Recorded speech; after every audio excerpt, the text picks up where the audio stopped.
In this demonstration, we're going to use ory-kratos and ory-hydra. We're going to integrate them together so that our web apps can receive OAuth tokens from Hydra, and Hydra can use the users registered and logged in from Kratos.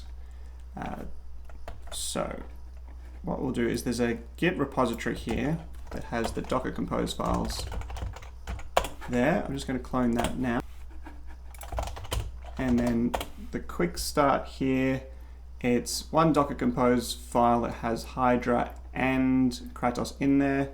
And the important part of the config is that Kratos has this OAuth provider here of Hydra on port 4445.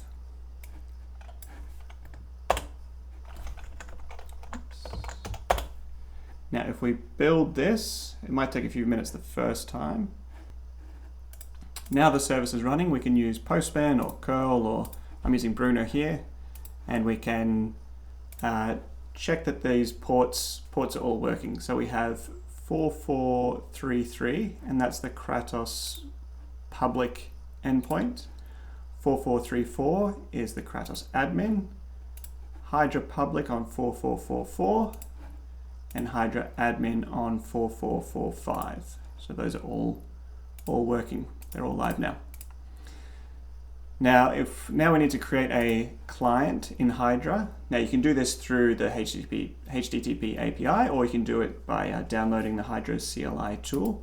At the moment we see there are no clients there, but if we want to create a client, we can do so and ask for an authorization code grant type. And that will create a client here with this client ID. Now that we have the client ID, we can request a authorization code. So I'm going to do this in the browser, and instead of I'm going to replace client ID with that client ID there. And here I can sign up.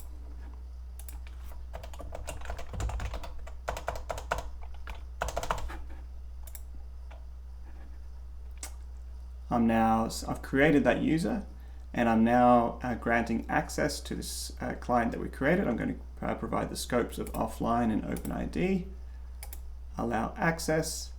Now it sends to a redirect here, and there's no page here, but the code is there, the authorization code. We can take that authorization code and we can exchange this code here and make sure that we get the right client ID at this OAuth 2 token endpoint. And now we have our access token and an ID token because we requested the OpenID scope, and a refresh token because we requested the offline scope.